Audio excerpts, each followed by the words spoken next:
Всем привет! Сегодня мы с вами тщательно разберем процедуру на совсем юном мальчике. Ему всего лишь 17 лет, его привела мама, с ее разрешения мы делали процедуру. И выбрали мы самый светлый цвет, это теплый русый пигмент. К сожалению, как я рисовала эскиз, я не записала в этом видео, но у меня есть подробное видео, вот в уголке экрана появится ссылка на то, как я рисую эскиз. И в принципе здесь брови стандартные, а я бы не сказала, что они ярко выраженные мужские, они, скажем так, пацанячие, которые, в принципе, подойдут и большому количеству, на самом деле, девушек, женщин, потому что они не сильно широкие, не агрессивно расширенные в районе излома, как обычно у мужчин, не сведены к переносице. Обычные совершенно классические брови с акцентом в середине, то есть с насыщенной частью, которая проходит по центру прям тела брови. Головки более светлые, как обычно, в принципе, когда у нас нету бровей, а в этом случае бровей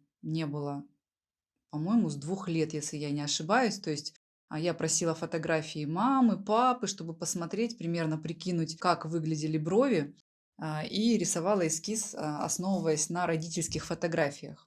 Я так часто делаю. Смотрите, здесь я обвела эскиз красной ручкой. Это несмываемая красная ручка Pilot J1. Я ей пользуюсь везде, на всех процедурах. И рекомендую вам тоже ставить точки на сухой коже. На жирной коже я иногда и обвожу. По периметру брови все точки обозначить, потому что я очень боюсь начинать работать активно на тонкой кожи, на такой, как здесь. Она оказалась очень тонкая, тягучая и сложная в работе на самом деле.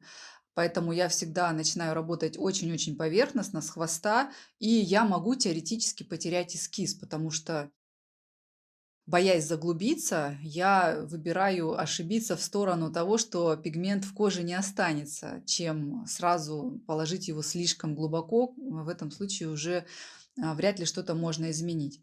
Смотрите, я начинаю работать с хвоста, потому что в хвостике у нас самая тонкая кожа, потому что если вы начинаете работать с головки, подходя к хвосту с тем же нажимом, который вы использовали в головке, в большом количестве случаев вы заглубитесь. Если вы начинаете с хвоста, один из плюсов – это то, что вы работаете максимально поверхностно и усиливаетесь к головке, и можете удобно протирать, не боясь испортить эскиз. Когда вы начинаете работать с головки, чаще всего вода и ватный диск попадают на всю бровь, на все тело брови, и вы можете потерять эскиз даже до того, как вы притронулись к нему иголкой. Вот, поэтому это два весомых аргумента для того, чтобы начинать работать с хвостика. Я начинаю работать по нижней линии. Движения, как видите, у меня неспешные. Аппарат у меня Белар, вылет иглы примерно 1,5 мм. И в течение всей процедуры, там, где будет макро-видео, ну и здесь, в принципе, тоже понятно, что я работаю самым-самым кончиком иголки. Такие движения похожи на медленную растушевку. Я сразу заполняю некоторые пучки, так как у меня акцент, то есть яркая часть, то есть это как бы имитация соединения всех волосков, она проходит в середине и ближе к нижней части, то в некоторых местах я сразу создаю пучки. Как я создаю пучки? Я создаю границу сначала, а потом середину заполняю иногда более быстрыми штрихами, иногда точно такими же штрихами. То есть моя задача создать такую полудымку, то ли волоски вот в районе соединения волосков в пучки. То есть это те места, которые я еще на эскизе обозначила более темным цветом. Так как кожа у меня здесь сухая, молодая, я предполагаю, что остаток будет не самый яркий, но из-за того, что кожа сухая, все-таки я опасаюсь и стараюсь прикасаться едва-едва, потому что, ну, еще раз повторюсь, волос нету с 2 лет, человек уже привык ходить без бровей, в общем-то, и его даже этот светлый эскиз, ну, не то чтобы испугал, но с непривычки он даже просил потоньше, посветлее, ну, потому что многих людей, у которых нету бровей, пугает эскиз, в принципе, любой. потому что бах, и появились брови. Именно поэтому я здесь выбрала пигмент самый светлый из линейки. Это теплый русый пигмент. Теплый, потому что на волосковой технике я сама беру, и всем рекомендую брать теплые пигменты, потому что так или иначе в волосковой технике мы все-таки с большей вероятностью работаем чуть глубже, чем в растушевке. Поэтому я всегда выбираю теплые пигменты.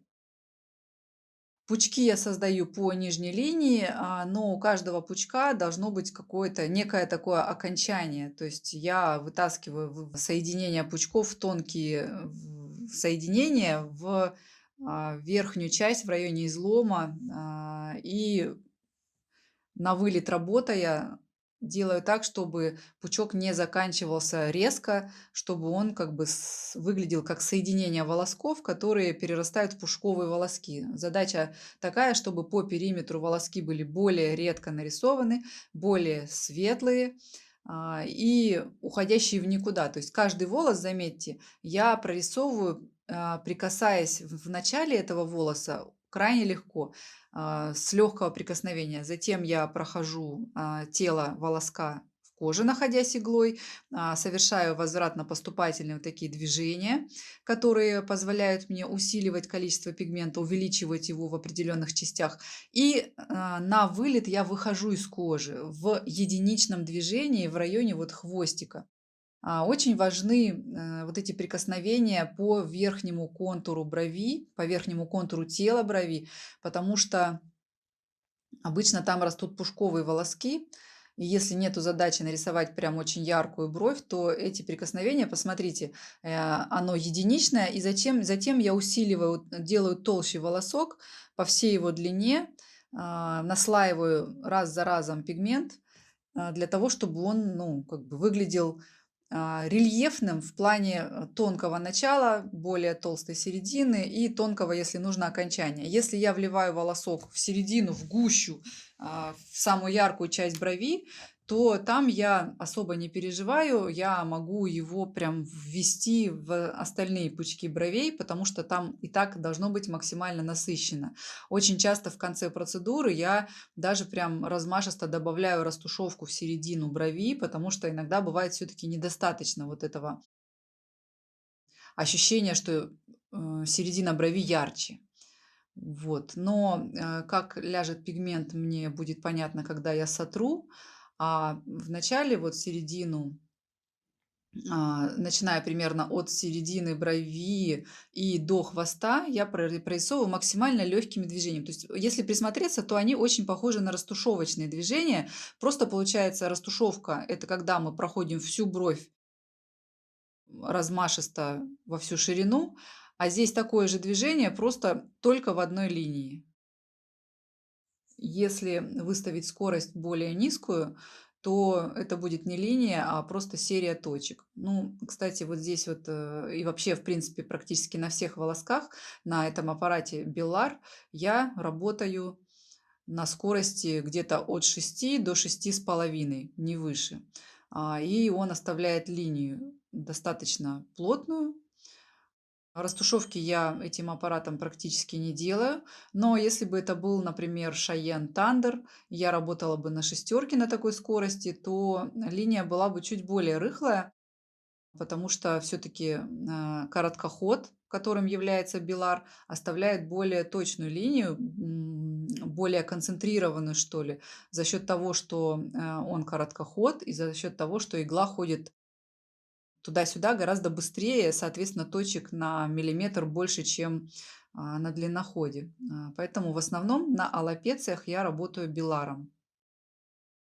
Кстати, так как он короткоходный аппарат, на волосатых бровях я предпочитаю работать аппаратами с большим вылетом иглы, ну, такими, например, как Cheyenne Thunder, потому что у него вылет больше 3 мм, и игла как бы перешагивает через волоски. А на полностью лысых бровях вообще идеально работает. Мне очень нравится вот работать вот этим аппаратом Белар. Я не работаю им на тенях, на губах, только на волосках. И причем, вот как видите, для себя я выбрала работать на в волосках на аллопеции, там, где не мешает короткий ход иглы. Посмотрите, вся моя бровь, я ее прорисовываю, она, по сути, состоит из пучков. И получается, к внешнему и к внутреннему контуру я а, вытаскиваю такие единичные волоски для того, чтобы бровь не смотрелась слишком широкой, слишком тяжелой. А середину брови я заполняю большим количеством волосков для того, чтобы она была объемной. Ну, как создается объем, вы все понимаете, да? Мы можем расширить волосок, мы можем соединить рядом, положить много волосков тонких, чтобы был тоже более такое плотное, яркое место. И также мы можем выбрать другой, более темный цвет. То есть у вас есть несколько вариантов того, как сделать бровь объемной. Я периодически стираю и смотрю, как выглядит пигмент, положенный мной. И примерно с таким же нажимом, чуть-чуть, немножко просто на, не знаю, на микроны усиливаюсь к головке, потому что все-таки это правило. Всегда в головке брови кожа гораздо толще, чем в хвосте. Поэтому, если вы с таким же нажимом, как работали в хвосте, поработаете в головке, скорее всего, когда вы сотрете пигмент в коже, вы ну, просто увидите, что пигмента в коже по сути нет. Но, кстати, анестезия очень помогает, даже если пигмента очень незначительное количество, на побелевшей коже видно даже самый светлый цвет. Поэтому в некоторых случаях я прохожу всю бровь прям до головки, не стирая.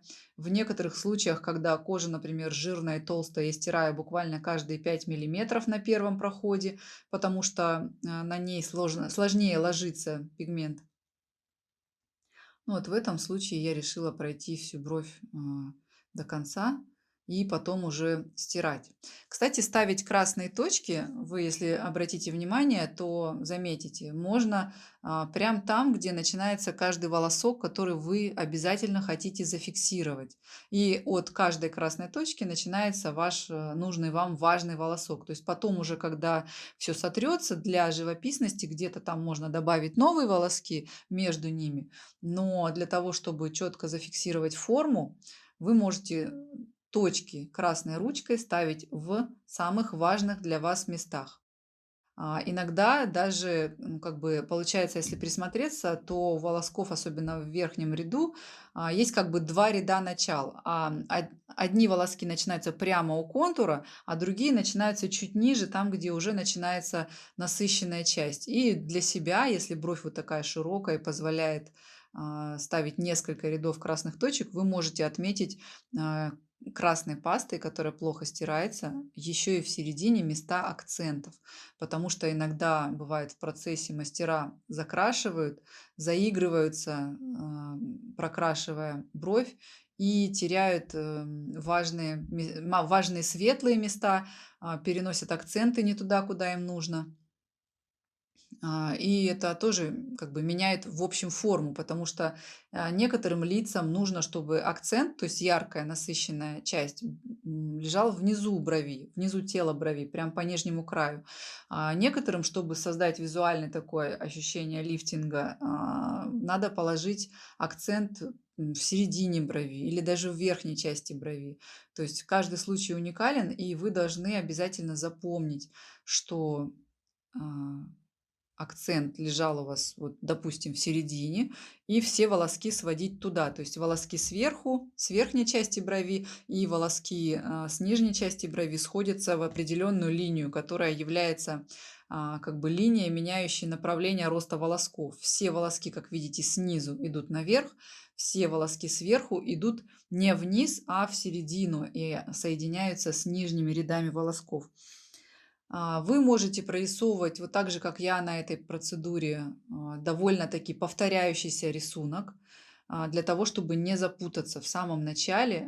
Это будет гораздо легче для любого начинающего мастера, более-менее повторяющийся рисунок волосков, потому что вы можете ну, просто-напросто запутаться и создать некрасивый рисунок, причем очень сильно разный на левой и на правой бровях.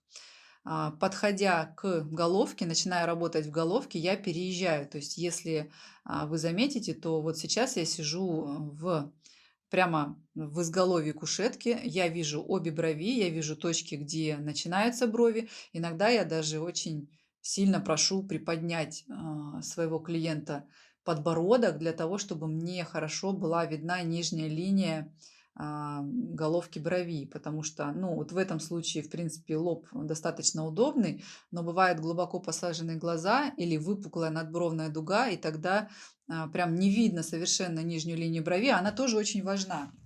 Рисунок на ней тоже очень важен. Поэтому вы можете двигать голову вашего клиента, как вам заблагорассудится, лишь бы вам было хорошо видно и удобно работать. И наверняка вы заметили, что во всю процедуру игла у меня находится под 90 градусов.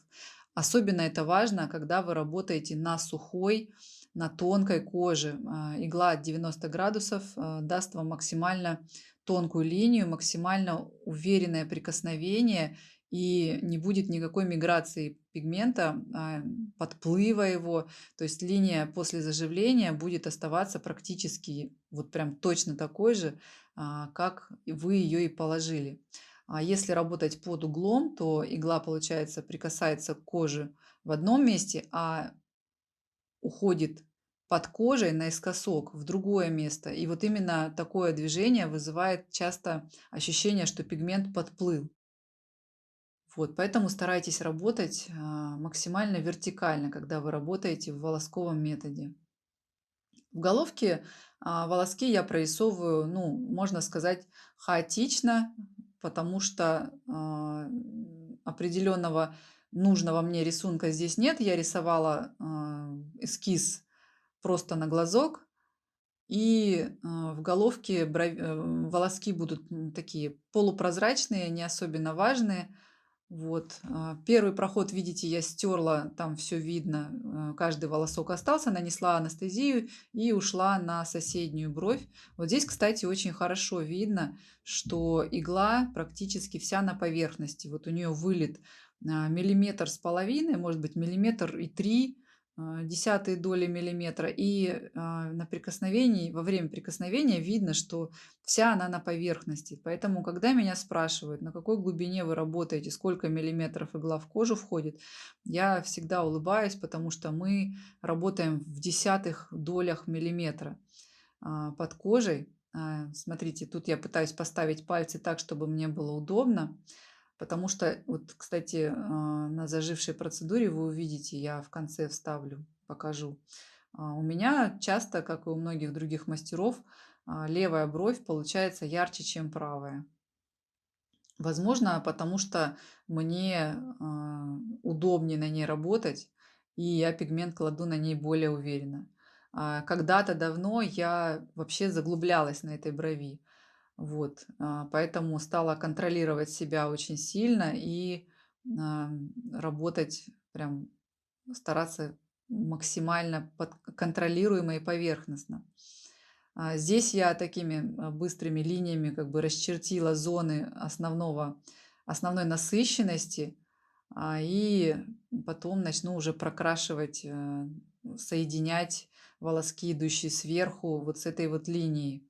Волоски, идущие сверху, волоски, идущие снизу, в такие, ну, пучки, в принципе. То есть моя задача повторить рисунок брови, правой и левой. Вот сейчас я работаю на левой брови, и мне нужно, чтобы они были похожи, без фанатизма, потому что у меня был период, когда я пыталась рисовать идеально симметричные брови мужчинам с идеально повторяющимся рисунком, и всегда после заживления это выглядело странно.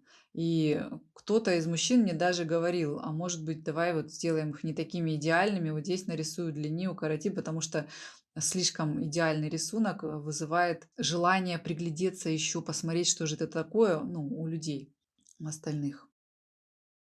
Вот, поэтому я осознанно пытаюсь сделать так, чтобы брови не были прям абсолютно идеально симметричными, и даже акценты находились немного на разных уровнях. Здесь, кстати, хорошо видно, вот как создаются вот эти напыляющие движения. И обычно в самом начале, на первом проходе, я прорисовываю все-таки самые основные линии, и уже потом, стерев, начинаю прорисовывать по обезболенной коже, по побелевшей коже, я начинаю прорисовывать вот какие-то такие более интересные пучки, или, может быть, где-то, если я потеряю эскиз, я дорисовываю, основываясь на вот этих красных точках, которые на сухой коже, кстати, держатся прям очень долго. И вот вам еще лайфхак. Если вы поставите красные точки и дадите полежать или посидеть вашему клиенту, то есть дадите этой красной пасте впитаться, то тогда совершенно точно до конца процедуры красные вот эти точки, которые вам помогают не потерять эскиз, они не уйдут. Вот. А если поставить красные точки и начать работать сразу же, то есть вариант, что, стирая первый проход, вы сотрете и красные точки тоже. Вот так вот. Сама это заметила. А, Особенно это удобно, когда эскиз потерять нельзя, и вы его рисовали долго. Например, бывает такое, что рисовать было сложно, и потерять его никак нельзя. Как вы видите, я натягиваю кожу постоянно и на левой, и на правой брови очень сильно, как барабан. Видите, насколько шире смотрится бровь, когда ее я растягиваю. Первое мое прикосновение – это вытянуть бровь на ровную поверхность, то есть на лоб. Второе прикосновение ну, рукой, получается, левой натянуть в противоположную сторону. Бывают такие надбровные дуги, что удобно, наоборот, прям на нее натянуть. Здесь кожа резиновая, надбровная дуга не ярко выраженная, поэтому я просто максимально сильно растягиваю кожу. Бывает такая кожа, которую даже не нужно тянуть, ты просто прикасаешься к ней, она натянута сама по себе, очень плотная, и ты просто работаешь. Вот эта конкретно кожа была очень сложной, эластичной, тягучей, что, видите, доставляло некоторое неудобство, потому что когда ты растянул эскиз в две стороны, и тебе нужно работать в середине, пальцем немножко неудобно. Кстати, ну, вы наверняка сейчас заметите, когда я покажу законченную процедуру, акцент вот этот, состоящий из большого количества волосков, он создает как бы такое ощущение, что это козырек.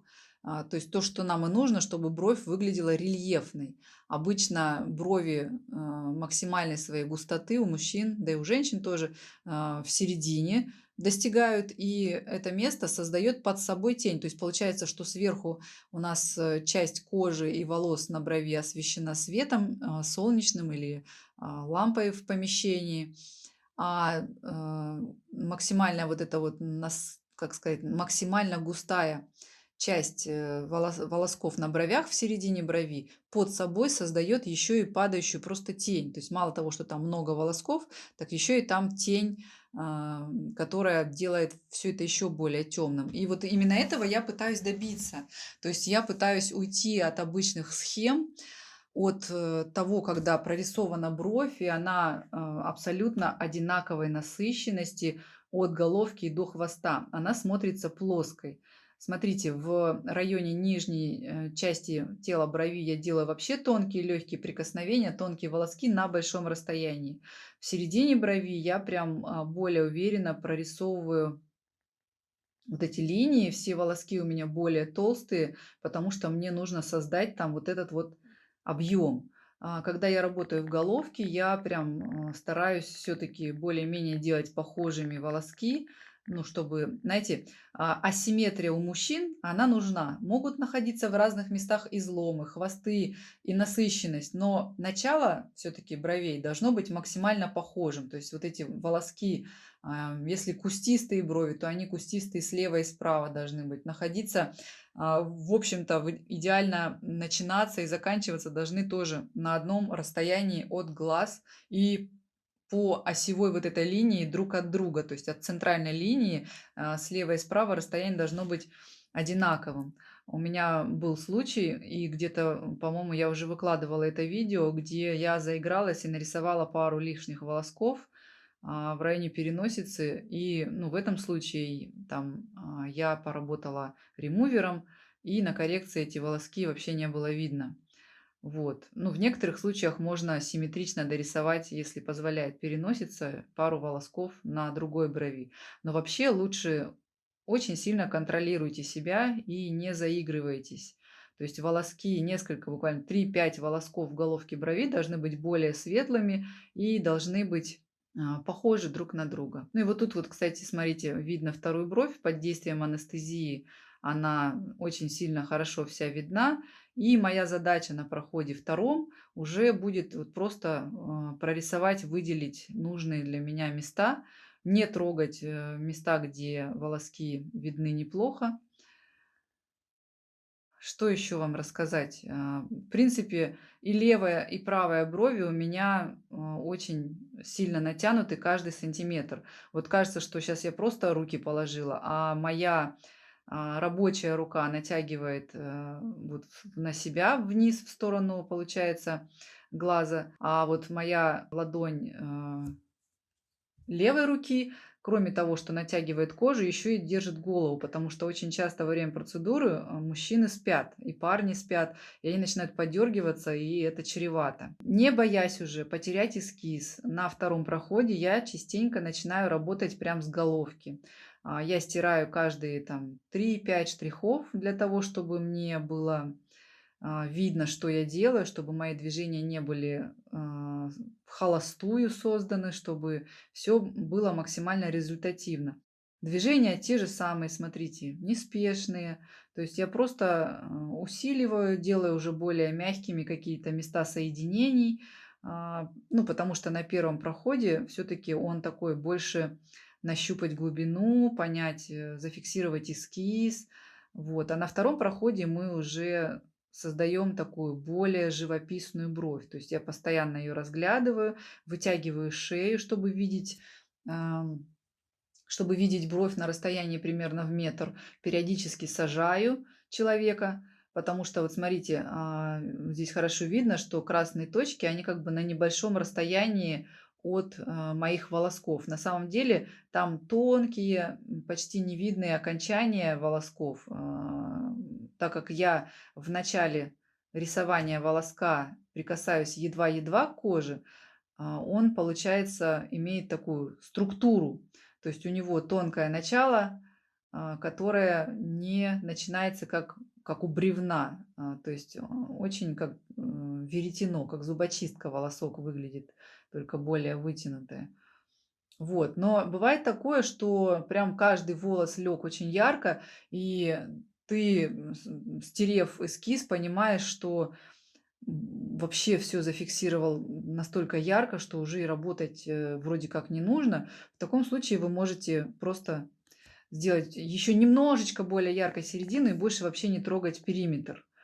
Вот. А в моем случае все легло, видно, но полупрозрачно. Этого, конечно, безусловно, недостаточно, особенно на такой молодой коже, которая обладает сильным иммунитетом и, скорее всего, выкинет, как я предполагаю, много пигмента, потому что чем моложе кожа, тем сильнее у нее иммунитет, и, соответственно, меньше остаток. Но несмотря на то, что эта кожа еще и сухая, что вроде как нам помогает, но вы посмотрите в конце, я покажу вам, как зажила эта процедура, и вы поймете.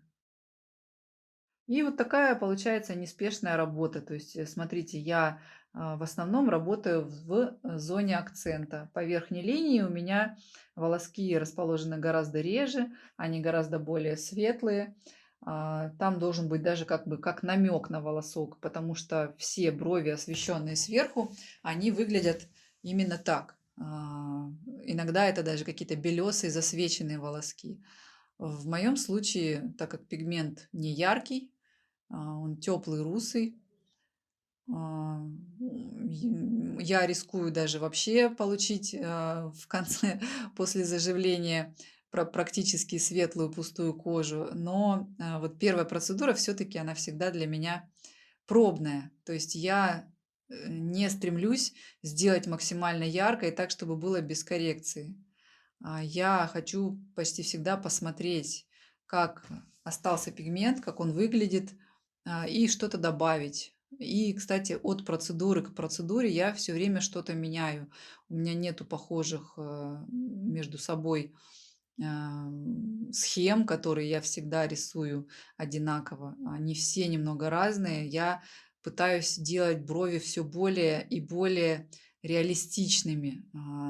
И дальше вас ждет очень много интересного, потому что я очень сильно изменила и рисунок, и укладку пигмента в кожу, но это будет в следующих видео. Кстати, обязательно нажмите на колокольчик под этим видео, чтобы вы видели все мои видеоролики и все вообще новости и прямые эфиры первыми.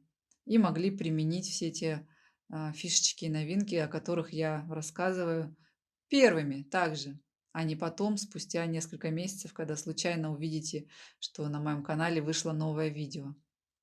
Обратите внимание, по верхней части я прорисовываю не все волоски.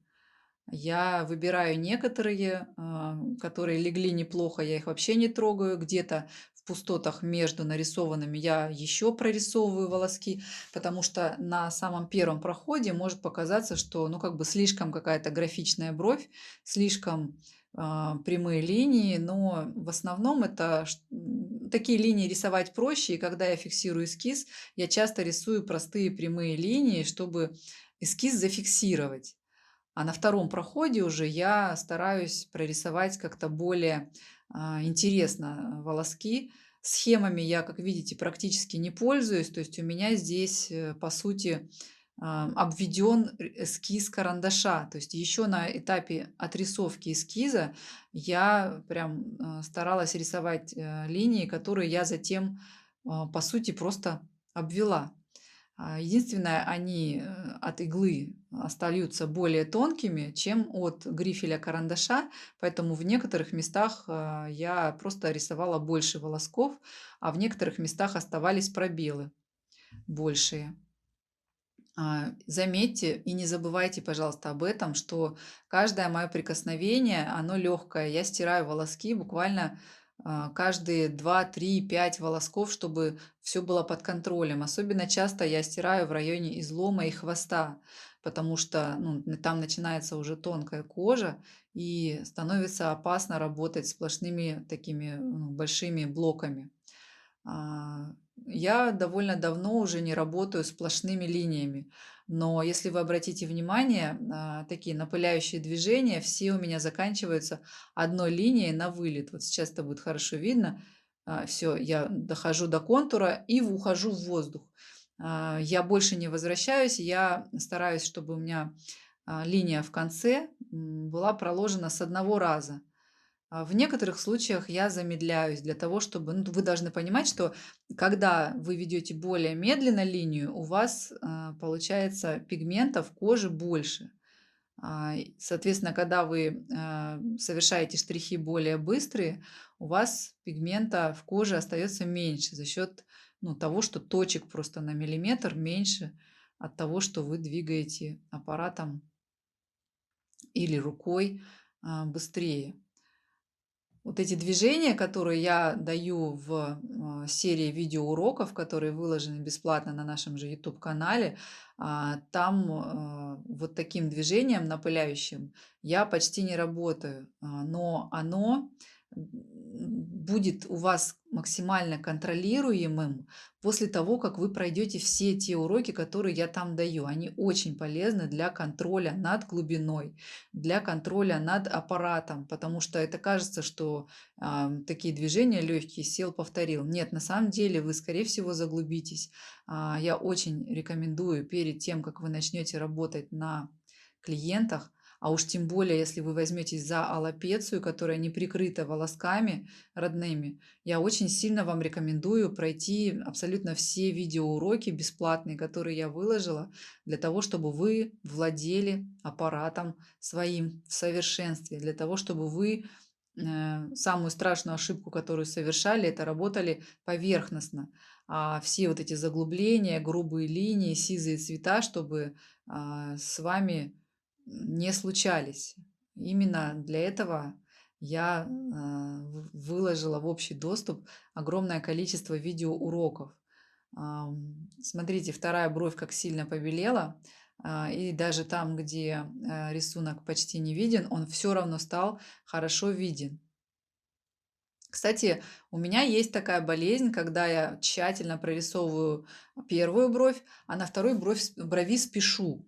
То есть я прям работаю чуть более быстро, чем нужно, и когда стираю, я вижу, что пигмента остается меньше. Поэтому вот моя вам рекомендация вот эту работу выполнять монотонно, усидчиво, усердно, для того, чтобы ваши брови были одинаковые по цвету, для того, чтобы эскиз у вас сохранялся.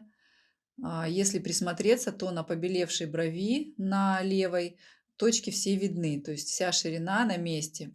И посмотрите, бровь смотрится широкой, но в итоге она будет выглядеть вообще не широкой, именно потому, что примерно 1/3 снизу и 1/3 сверху на моих бровях это очень редко прорисованные волоски, и на большом расстоянии, кроме того, что на большом расстоянии, они еще и такие более прозрачные. То есть бровь, по сути, широкая, но из-за того, что ярко выраженная насыщенность у нас находится в середине тела брови, бровь не смотрится тяжелой, какой-то пугающей, такой вот нависающей и широкой. Она смотрится вполне себе объемной, но в то же самое время не широкой и изящной. Вот, поэтому никогда не старайтесь воткнуть иголку прямо у контура и провести этот волосок прямо до середины или до внешнего края, и чтобы он был одинаковой насыщенности по всей длине. То есть вот видите, у меня хорошо видно, что начало брови, снизу и головка брови, и сверху брови, вот эти все зоны, они полупрозрачные. Как за счет малого количества пигментов кожи, так и за счет того, что волоски находятся на большом расстоянии. Единственное, вот что я вижу здесь у себя, что мне не очень нравится, это то, что а, можно чуть все-таки погуще рисовать в хвостике волоски и, может быть, немножко изменить рисунок, чтобы они не были такими повторяющимися. То есть немножко больше хаоса нарисовать. Потому что, вы знаете, я сама очень много лет работала по схемам, учила большое количество мастеров использовать схемы, потому что, ну, как вы все знаете, у нас была сеть студий, и у нас долгое время работали только медсестры, которые вообще не умели рисовать. И вот эти все схемы и какие-то вот номера, и контрольные точки, цифры в брови, там вот эти все 1, 2, 3, 4, 5, АБЦ и так далее, они были разработаны для того, чтобы объяснить человеку, который не умеет рисовать, откуда и докуда вести какой бы то ни было волос, чтобы получилось все-таки что-то похожее на бровь. Когда я перестала учить вот этих медсестер, которым тяжело давалось рисовать, я стала уходить от схем, потому что мне совершенно не нравится по схеме нарисованные брови с одинаково расположенными волосками. То есть я пытаюсь рисовать бровь, делая ее более живой, то есть не использовать схем. Но вот эти многолетние привычки, когда ты делаешь повторяющийся рисунок и ведешь там волосок из точки А в точку Б с определенным наклоном, это сидит прям в руках и в голове, и от этого я сознательно пытаюсь избавляться. Вам я рекомендую искать брови знаменитостей и переводить их через, у кого есть там калька, через прозрачную бумагу. Лучше всего купить планшет и пытаться просто повторять рисунок раз за разом. Или сидеть срисовывать просто эти брови на бумаге, рисовать их. Просто пытаться уйти от схем, а просто рисовать натуральные брови вот с этими акцентами, с нависаниями, с яркими соединениями бровей. Старайтесь рисовать волоски покороче, не пытайтесь их прорисовать во всю длину. Рисуйте пучками, то есть соединяйте волоски чаще, потому что, ну, Редко где вы увидите волоски, которые такими повторяющимися линиями идут идеально одинаковыми, не соприкасаются и так далее. То есть брови это нечто косматое, лохматое, особенно у мужчин, но и у густобровых женщин это тоже чаще всего брови, которые волоски на бровях, которые соединены в пучки, между собой все перемешаны, и, в общем-то, брови это по сути хаос, если их не расчесать. По нижнему краю тела брови я часто добавляю такие волоски, как щетинки, коротенькие, которые ни к чему не прикасаются. А, ну вот на этих бровях я старалась не рисовать их широкими слишком сильно, чтобы не пугать мальчика. Кстати, на коррекции мы их потом все-таки расширили, потому что ну, он походил, привык, и уже более спокойно отнесся к более такому яркому эскизу, подтвердил его, и мы сделали все-таки поярче на коррекции.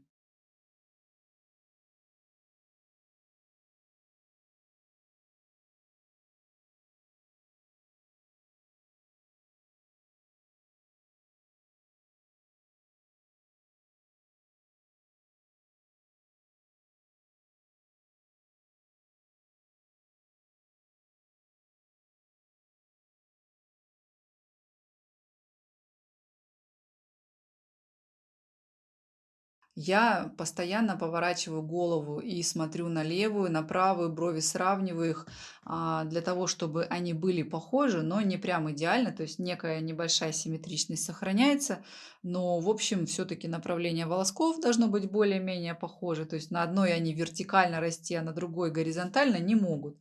Они должны быть ну, немного похожи. Еще раз напоминаю, что головки должны быть примерно одинаково по насыщенности прокрашены, и волоски должны быть расположены более-менее похожи. А вот середина брови, хвостик, излом, вы там уже можете поиграться.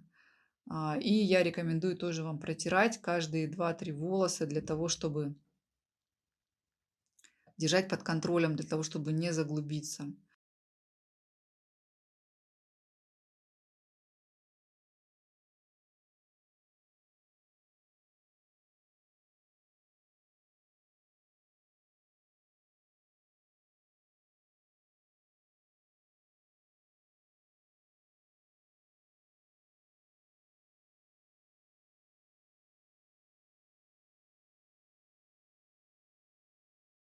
Не обязательно прям соединять верхние волоски, которые стремятся к центру, и нижние волоски, которые в теле брови. Потому что если вот эта светлая часть, которая проходит в середине брови над самой темной частью, то есть у нас получается, смотрите еще раз, самая светлая часть, освещенная солнцем либо лампами, а, это верхняя часть тела брови и излома, и потом идет резко самая темная часть, потому что волоски создают козырек, который создает падающую тень. И вот между плотно прорисованными волосками и редко прорисованными верхними волосками вы можете оставить такую прям полупрозрачную бровь для того, чтобы было вот это ощущение рельефности усилено еще сильнее. Я надеюсь, я понятно вам объяснила. Кстати, вот старайтесь прорисовывать все-таки ярким самый центр, а не там внешнюю часть, допустим, хвоста брови. То есть, если вы поработали, стерли, понимаете, что нажим ваш был немного сильнее, чем нужно, то больше не трогайте это место, дайте коже зажить, потому что иногда, когда вам кажется, что вы заглубились и все испорчено, на самом деле к вам на коррекцию придет нормально, совершенно зажившая процедура. Потому что кожа каждый раз ведет себя по-разному у всех. Но если вы видите, что вы, например, провели линию и остался прям сизый яркий волосок, то вы можете воспользоваться ремувером прямо на процедуре, таким как ревайвинг, например, потому что он мягко осветляет, Я ни разу не слышала, чтобы были какие-то рубцевания после него. Но если вы заглубились, то вот сразу во время процедуры прям по этому волоску пройдите.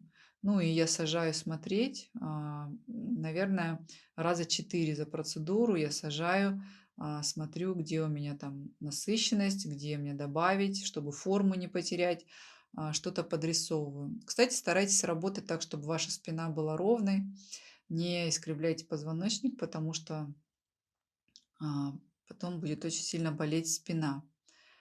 Вот.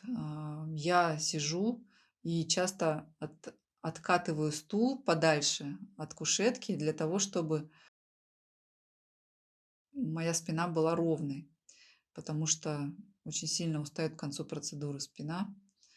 Я выбираю кушетки, как вы видите, на которые я могу ставить локти, чтобы было много контроля. Вот здесь хорошо видно, как я ставлю руки. Рабочая рука у меня всегда локтем упирается в кушетку, и кисть я ставлю на клиента. То есть даже если локоть на весу, то кисть у меня плотно стоит для того, чтобы, ну, на лбу клиента, для того, чтобы не было вибрации. Вот, есть места, куда не подобраться, ну, сложно подобраться, например, в нижней части головки, и там рука на весу, но в основном у меня руки все-таки стоят на кушетке. И вот видите, как я постепенно вокруг клиента передвигаюсь, все движения я совершаю на себя, то есть это вот эти вот мои такие как бы штрихи. Я не работаю маятником туда-обратно, такого движения я не совершаю, только на себя. И поэтому для меня удобно ездить вокруг клиента. И также мне симметрию воспринимать проще. Ну и сажая клиента, отходя на шаг, я смотрю на бровь в общем, то есть на ширину, на ее форму, на то, где у меня какие-то акценты создались, а где их не хватает, чтобы восполнить. Потому что на близком расстоянии иногда кажется, что все отлично. Ты сажаешь клиента и понимаешь, что там далеко не все отлично, и обязательно надо что-то дорисовать, или ты уже переборщил. Еще, кстати, очень часто из-за большого количества света на рабочей поверхности вам кажется, что все светло, светло, светло, а потом вы садитесь и понимаете, что уже переборщили с насыщенностью. Это значит, что нужно садиться чаще, потому что лежа под большим количеством света пигмент кажется в коже, и плюс анестезия, которая выбелила кожу, пигмент кажется более светлым, чем он является, потому что буквально через час-полтора после процедуры анестезия перестанет действовать, брови станут буквально прям в 2 раза ярче. И, кстати, об этом вы должны предупредить клиентов, чтобы они не пугались, и тщательно рассказать об уходе, потому что содранные корочки или размоченные, распаренные брови испортят всю вашу процедуру, как бы вы ни старались внести пигмент в кожу. Вот. Ну и вы видите, да, что я работаю еще над пучками, еще усиливаю яркость середины и вообще не трогаю периметр. То есть периметр должен остаться легким, потому что мы на первой процедуре с нашим мальчиком договорились о максимально таких невесомых, не толстых, не тяжелых и не нависающих бровях, о чем я всю процедуру и помнила, чтобы не заиграться, чтобы не расширить. Потому что когда ты работаешь постоянно с широкими мужскими кустистыми бровями, кажется, что все остальное тонкое, слишком тонкое. То есть, по сути, вот такие брови прекрасно можно рисовать женщинам. Буквально по нижней части излома убрать, если один рядок волосков, то это прекрасная объемная женская бровь.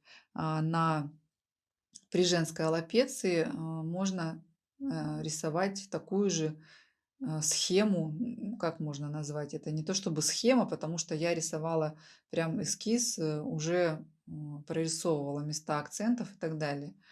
А схема это когда у вас там 10 волосков, и они идеально симметричны на левой и на правой бровях. Кстати, ну, вы видите, что нету ни отека, ни какой сукровицы, ни какого покраснения из-за легких прикосновений. всего этого нету. И многие начинающие мастера вот эту выбеленность путают с отеком. И клиенты иногда садятся и говорят, это что, ну, спрашивают, это что, отек у меня? То есть, ну, надо донести, что это сработала анестезия, в ней адреналин, который сужает сосуды. Примерно, наверное, действительно в 2 раза бледнее делает процедуру. Ну, делает то, что вы нарисовали. Поэтому не пытайтесь добиться какой-то супер яркости, потому что иногда оказывается, что это слишком много. У меня бывали такие случаи за мою карьеру мастера перманентного макияжа, когда заживало так ярко, что нужно было сделать бледнее. И это было даже не из-за заглублений, а потому что я перестаралась, потому что положила пигмента много, потому что наши пигменты кроющие, очень яркие и заживают часто, ну, с минимальной потерей цвета. Конечно, там очень много зависит от ухода, от качества кожи и от правильной глубины внесения, но из-за высокой концентрации красящего вещества в наших пигментах вы должны понимать, что остаток может быть прям вот точно таким же, как вы сделали на первой процедуре рисунок. Вот такая придет к вам, такой же рисунок придет к вам и на коррекцию. И вы должны думать, а что тогда? Поэтому всегда старайтесь оставить себе на коррекции работу. И именно потому, что вы не знаете, как заживет конкретный пигмент. Ну вот я закончила процедуру. Смотрите, какие легкие, но объемные получились брови. На самом деле они довольно симметричны, но рисунок все-таки расположен несимметрично. Вот такие получились зажившие. На коррекции мы расширили их и сделали немного ярче. Пигмент нас устроил. Мы тем же самым пигментом работали теплым русым цветом. Всем спасибо за просмотр. Пишите вопросы, если они у вас будут, в описании к этому видео. Также в описании к этому видео ссылка на пигменты, которые вы можете приобрести с бесплатной доставкой в любую точку мира. Пишите. Всем пока.